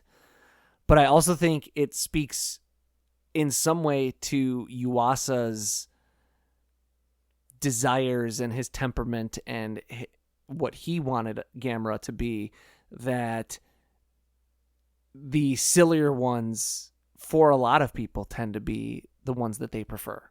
I'm not alone in liking Guiron or Gauss or Viras or Jiger more than the original or Barugan. Which is, and it's funny you mention that because, I mean, we tend to, and as we reach the end of the movie, I think we tend to favor the ones that we saw. Like, if you have a very strong memory, like for me, I think my personal favorite of these movies was Gamera, the Giant Monster, the first one. The reason being, the first time I saw it was during a snow day from school. I was outside playing in the snow, and I came inside to get dried off, and it was like a wonderful, beautiful afternoon, and Sci-Fi Channel's like, Gamera, the Invincible, and you saw scenes of him in the snow, and I'm like, oh, damn, a giant turtle who comes out of the snow? That's freaking cool. That's like kind of like Godzilla, but different. And so I have a really strong attachment to the original Gamera as well, the first movie. I don't have quite a story to history with kaiju movies as you guys do, but like I said, I have seen this one before. In fact, MST3K is where I saw this one for the first time. And in general, I just really like this movie. I like the use of color. I like the silliness of it. I mean, Gamera doing full flips off of a parallel bars is amazing to me. I love it. Yeah, no, just the whole thing itself is I'd almost describe it as like fever dreamish a little bit. And I think it's that level of like whimsy and charm and like leaning into that childish aspect of it. It really just sells the thing as a whole. And I am 110% down for it. We talked about it. It's funny. We talked about it in our other episode for this month where we looked at the 1986 Journey to the West show, that there's an earnestness to all of this. Yes. And that while as a cynical adult with, I don't even want to say a refined palate, because I watch almost exclusively B-grade movies and trash, but but as a cynical adult with an understanding of what should make like a good movie, yes, I can look at that and laugh at it ironically. But I also just think the earnestness and the sincerity of everyone involved in it. No one who's making this is winking at the camera. No one who's no one who's making this is putting less effort into it because it's a kids movie. Right. It's one of those movies where I think there was no shortage of passion, just a shortage of budget. Right. If Absolutely. That makes sense. I would agree. Yes.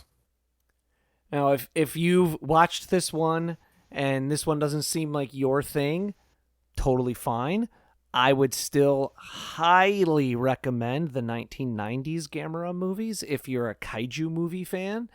3 of the very best kaiju movies ever made, period. Would agree also.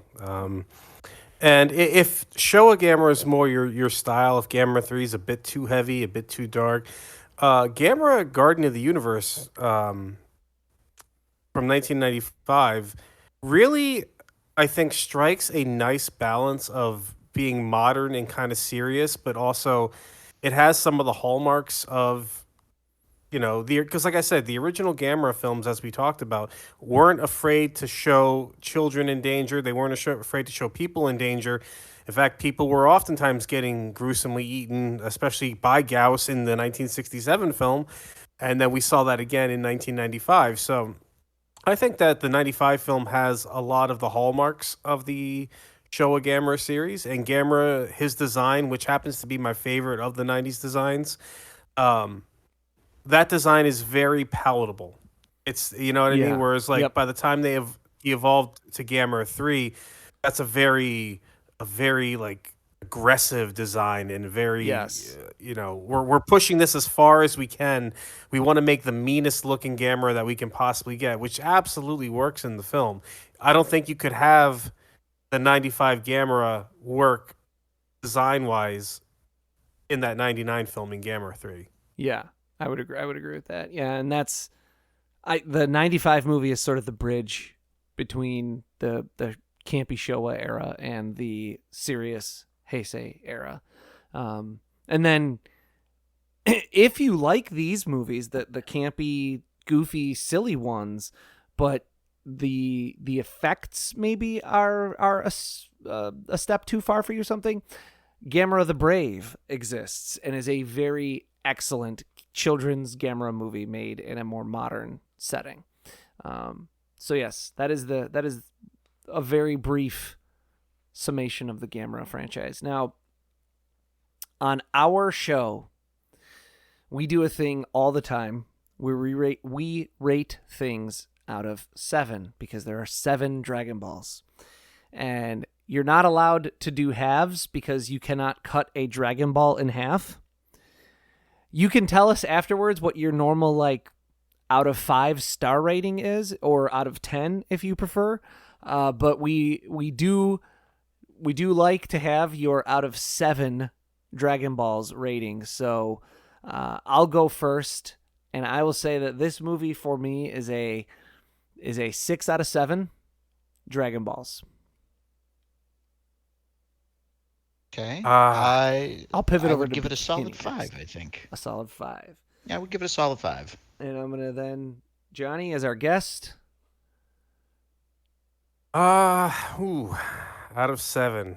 Yeah, see, that's tough. In pure, and can we only do one rating? Because in pure funness factor, I would give this movie a solid 6, probably 6 out of 7 Dragon Balls. But as far as if you're sort of putting it up against what was coming out contemporaneously with it, I'd have to rate it lower. I'm sorry, it would be more like a 3 out of 7. That's more of like a critical versus entertainment. Personal, yeah. No, that makes sense. Personally, I enjoy these movies a lot, and I rate them higher when I take the critic hat off and I just sort of enjoy them for myself. Mm-hmm. That's it, anyone who out there who follows me on Letterboxd. That's how my Letterboxd rankings are for the most part. I think I might have 1 or 2 that I have rated as either 5s or halves that I either love or hate, but just threw them at that. This is at least the 3rd time I'm bringing up this movie on our show. A movie called Dragon Lizard Lord Super Monsters. I think I gave it a 1/2 on Letterboxd, but it's like a negative. It's like a negative perfect. It's the best worst movie I've ever seen in my entire life. But so yes, in general, I do things out of my personal enjoyment and not so much when I say this is a 6 out of 7, I'm saying I like it a 6 out of 7. Not so much, it's so, like you said, even compared to other things that it's contemporary with, it is definitely falling a little bit short in some of the critical ways, but it's too fun to hate. Very fun. We like to grade on vibes. Oh yeah, no vibes hatred. Are immaculate. So that said, that's the end. It was the end a while ago already, but Johnny, thank you for joining us. Yes, thanks you for very having much. me. And thank you guys for having me. If you are, and I hope everyone out there is having a fun October, as fun as you can in these dark times in which we live. I am doing my best. I'm having I don't know if I mentioned this on any of our episodes recently. I finally bought a 12-foot skeleton. I was so excited when I finally bought this 12-foot skeleton. It was it's the highlight of my, every day when I get home from work, I see this giant skeleton standing in my driveway and I just start smiling. So I'm enjoying my Halloween. I'm watching tons and tons of movies. I wonder if I could real quick some of the highlights, because I watch so many movies. But I revisited the 2008 movie Let the Right One In. Fantastic. Great film. Some part of it, it kind of didn't hold up a little bit in that Oscar is kind of very problematic potential school shooter coated, but that's not a super bad knock on the movie itself. Just kind of a thing that didn't hold up that well. I revisited Guillermo del Toro's Hellboy movies. Oh, those are good. I like those. Who's ready for his Frankenstein? Oh, me. I got both hands up in the air right now. I'm ready for that. Did it hit theaters already, and we're just waiting for it to go to streaming like next month? Yeah, pretty much. It's as far as the best I can tell, it was in theaters actually on my birthday on the 17th this past Friday, and I was hoping it was going to be like kind of playing I knew it wouldn't be everywhere, but I was hoping that my AMC would have had it, and it turns out that the closest place it was playing was New York City. And I was disappointed in that because I would have loved to have seen Guillermo del Toro's Frankenstein on the big screen. Yeah, I'm looking forward to that. I watched the new Toxic Avenger movie. Oh, how was that? I thought it was really good. It's not quite as irreverent as other trauma movies, especially I'm thinking like Toxic Avenger. There's that scene where like they're like running the dude over with the car like a million times. And so it's not quite that level of irreverence, especially from like the sexploitation point of view of like trauma movies. But some of that, to an extent, I do think is like better left in the past and being like just a thing that we think of as being in the past. And so I think it's a really good reinterpretation. And for a major quote unquote release in the 2020s, I mean, this was released in theaters fairly wide. It's about as far as you can push it. And so I think in that respect, it's totally in the right spirit. And I think a lot of the actors, Kevin and Bacon especially, understand the assignment and know what movie they're in. So I thought it was a lot of fun. And then the other one that I'll highlight is I watched Weapons. Weapons was great. Yes. Weapons was, in my estimation, the year is almost over. More than likely, the closest this year will get to The Substance. I don't think it's quite as good as The Substance. I loved The Substance, but it's got that same thing where it works as a genuine horrific experience, but also has some comedic beats in it that are so absurd and just absolutely laugh out loud funny. Yeah. All right, I'll add it to the list. So those are just some of the highlights from this year. But I have watched at least a movie every single day.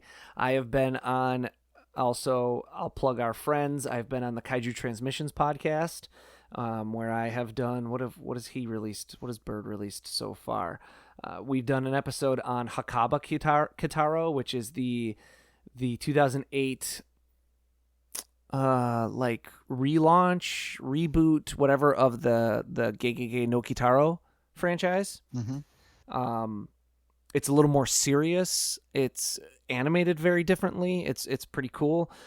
We also did a Gillman episode where we did Humanoids from the Deep, Dragon Blue, and a newer movie called Orangutan. And then we're going to be doing a Grudge episode where we'll be talking about the Japanese Grudge movies, and then we're gonna cap it all off, capping off a 2-year thing at this point with last year we did the Ring movies. This year we're doing the Grudge, and then we're gonna cap it off with a Sadako versus Kayako discussion. So awesome. I'm a busy bee in October. Clearly. It's my Rock favorite. and roll. Anyone? It's also my favorite time of year. Is anyone doing anything special or fun for the day, the holiday, the time of year? It unfortunately still is hot as hell out there, so it doesn't feel like fall as our planet melts, but Yeah, I'm just sort of chilling and watching movies. I actually, to start the month off, I went back and I watched a Well, I meant to watch all of them, but I didn't get to just yet. But I'm planning on finishing all the Hammer Dracula films I rewatched. Ooh, Christopher Lee. Yeah, I mean, like certain ones, like Horror of Dracula, I watch almost every year anyway. But like, oh man, it was like I think the first time I've ever watched Satanic Rites of Dracula, and damn, if that movie was not hard to get through. Oh my goodness, I think that was the last one that I had yet to see was Is it the Satanic last Rites, time you're and watching Satanic Rites of Dracula? I cannot see a situation where I'd want to put that on again, and I don't care how much nudity is in it. It was a slog to get through, man. That's the best thing I could say about it. Is it's because I don't know, like how familiar are you with the trajectory of that series? Like vaguely. Like I know that Christopher Lee wanted out, and is that the one where he like refused to say any lines?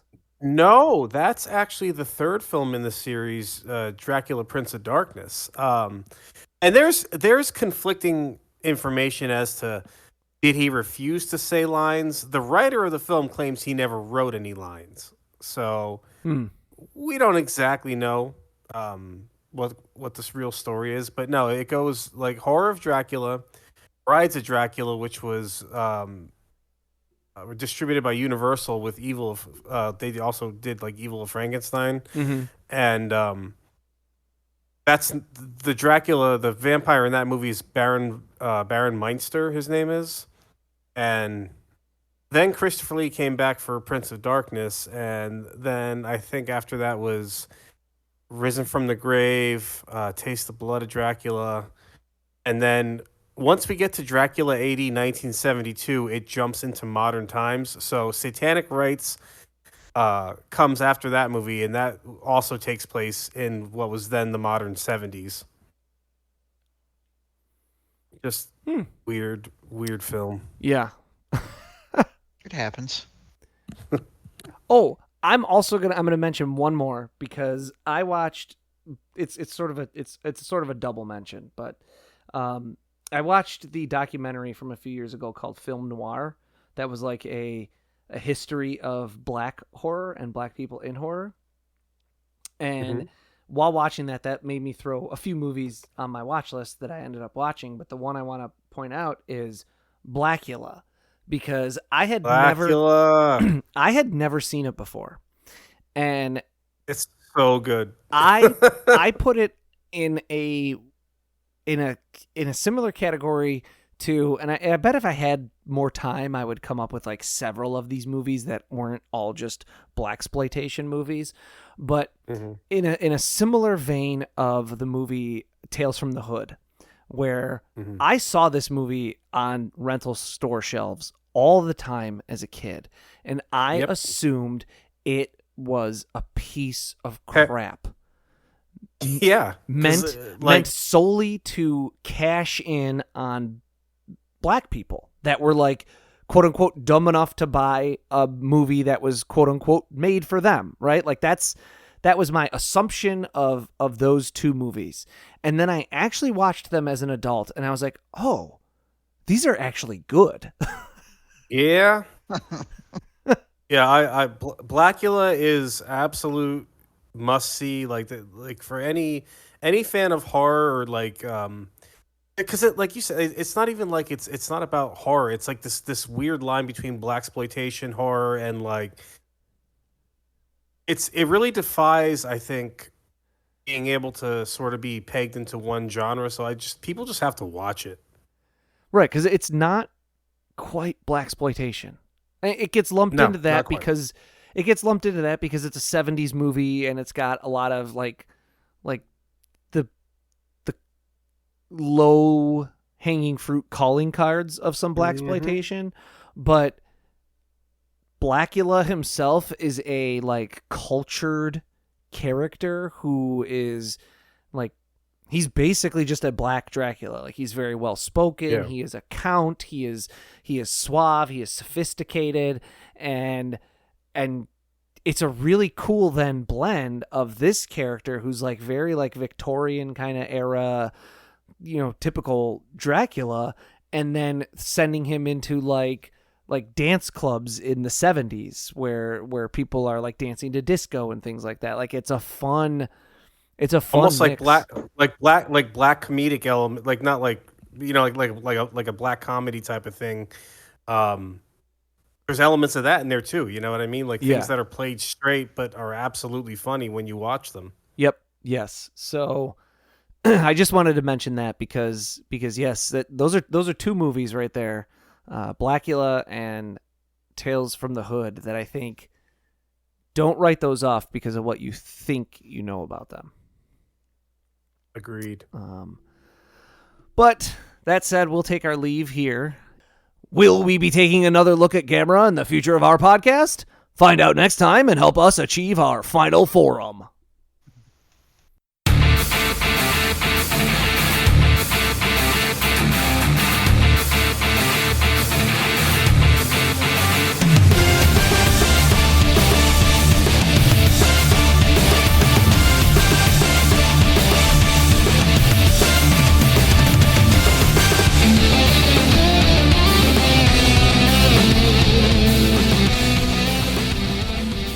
Final Form is written and produced by Tom Gwelly. It is performed by Dan Kinney and Tom Gwelly. Our webmaster is Dan Kinney. Our theme music is provided by YouTube content creator GVG Kit. Want to learn more about the Dragon Ball universe, including concept art, behind-the-scenes interviews, and recommendations from Jelli and Bekinney? Connect with us on social media. Like us on Facebook, follow us on Twitter at Final Forum Pod. Make sure to subscribe, rate, and review wherever you receive your podcasts. And of course, make sure to share it with your friends and family and help us spread the word of the glory of Lord Frieza. The Frieza Force thanks you for your listenership.